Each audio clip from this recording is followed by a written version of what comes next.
Hi! Hello అండి. Welcome to my YouTube channel. ఈరోజు మనము చెర్రీ టమాటో చట్నీ ఎలా చేద్దామో చూద్దాం. ముందుగా నేను కొన్ని చెర్రీ టమాటోస్ తీసుకున్నాను. అది నేను గ్రైండర్‌లో వేసి బరకగా చాప్ చేసుకున్నాను. ఫైన్ చాప్ కాదు. నార్మల్‌గా నా దగ్గర మీట్ గ్రైండర్ ఉంది కదా! సో, దాంట్లో చూడండి మీకు చూపిస్తాను. ఒకసారి ఇట్లా జస్ట్ 1, 2 సెకండ్స్ అంతే. సో, అది మంచిగా అయిపోయింది ఇలా. ఫైన్‌గా కాకుండా. ఆ తర్వాత మనము ఒక పాన్ పెట్టుకొని కొన్ని నువ్వులు వేయించుకుందాము. దీనికి కావాల్సిన ఇంగ్రీడియెంట్స్‌లో నువ్వులొకటి, కొంచెం ఒక 2, 3 మినిట్స్ దాన్ని లో ఫ్లేమ్‌లో కొంచెం సింపుల్‌గా ఫ్రై చేసుకుందాం. చట్పటలాడేలోపు తీసి పక్కన పెట్టేసుకుందాం. ఆ తర్వాత ఇందులో కొంచెం జీలకర్ర, కొన్ని మెంతులు, ఒక 4-5 ఏమంటారు ఎండిన మిర్చి. సో, ఆ 3 కూడా కొంచెం లైట్‌గా ఇట్లా రోస్ట్ చేసుకుందాం. చూడండి. మీకు చూస్తే అర్థమవుతుంది. ఆ తర్వాత అవి కూడా తీసి పక్కన పెట్టేద్దాం.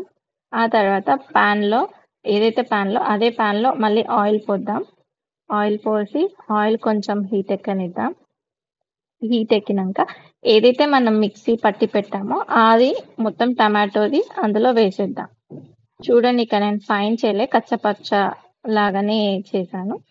సో, కాకపోతే దీన్ని కొంచెం లో ఫ్లేమ్‌లోనే ఉడికిద్దాం.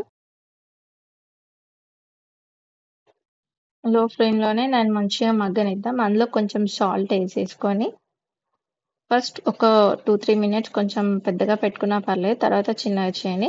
అందులోనే ఒక 4-5 పచ్చి మిరపకాయలు వేసి అందులోనే వేగనిద్దాం మంచిగా.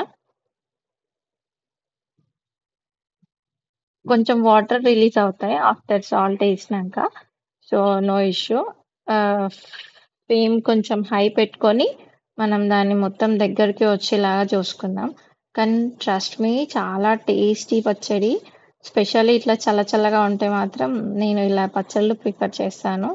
చూడండి నేను కలుపుతున్నాను. అలాగే సేమ్ కాకపోతే అడుగంటకనీయకుండా చూసుకోండి. ఆ తర్వాతకి ఇందులోనే కొత్తిమీర వేసుకుందాం. కొత్తిమీర వేసి కూడా దాన్ని కూడా దాంతో పాటే ఉడకనిద్దాం మంచిగా. అది కూడా కొంచెం దగ్గరకొచ్చేలాగా. మీకు కనుక నా వంటలు నచ్చితే please subscribe my channel. Like, share and comment please. So, మొత్తం అలా అయినాక పాన్‌ని అది వదిలేస్తుంది చూడండి మీకు అర్థమవుతుంది. ఆ తర్వాతకి కొంచెం లో ఫ్లేమ్ చేసుకుందాం. లో ఫ్లేమ్‌లో చేసుకొని కలుపుతూ ఉండండి అలాగే. మీకెంత కన్సిస్టెన్సీ కావాలో అంతవరకి. ఆ తర్వాత కొంచెం కరివేపాకు కూడా ఏసుకుందాం అందులో. ఈ కరివేపాకుని కూడా ఒక 2, 3 మినిట్స్ అలాగే కలిపేసి నాక మూత పెట్టుకోండి. అది కూడా దగ్గరకయ్యాక ఫ్లేమ్ బంద్ చేస్తే అయిపోయిద్ది. చూడండి మొత్తం అంటే గిన్నెకి అంటుకోకూడదు. సో, కొంచెం చిన్నగా పెట్టుకొని చేసుకుంటే అది మాడిపోదు. చాలా టేస్టీ పచ్చడి. ఆ తర్వాతకి మనం ఏవైతే నువ్వులు, జీలకర్ర అవన్నీ మిక్సీలో వేసి పౌడర్ కొట్టేసుకుందాం. అదే ప్యాన్‌లో తీసేసినాక టమాటోస్ మొత్తం తీసినాక అదే ప్యాన్‌లో ఆయిల్ పోసి దీన్ని పోపు చేసుకుందాం. ఏంటేంటంటే కొంచెం అంతా జీలకర్ర, కొంచెం ఆవాలు, ఒక 4-5 ఎల్లిపాయ రిబ్బలుంటాయి కదా! అవి కచ్చాపచ్చా దంచేసుకొని అది కూడా వేసుకోండి. మీకు కరివేపాకు కావాలనుకుంటే కరివేపాకేయండి. లేదంటే స్కిప్ చేసేసుకోండి. అది మీ ఇష్టం. ఎందుకంటే ఆల్రెడీ మనం వేసేసాం కదా! ఏదైతే ఇప్పుడు మనం పోపు చేసుకున్నామో అది కొంచెం మంచిగా కలర్ వచ్చాక, వేగిపోయాక అప్పుడు మనం ఏదైతే పచ్చడి చేసామో అది కూడా కొంచెం ఫైన్‌గా అలా అలా తిప్పేసుకొని మిక్సీ పట్టుకొని అది కూడా ఫైన్ కాదు కచ్చపక్క లాగానే చూడండి. నేను అందులో వేసి కలుపుతున్నాను.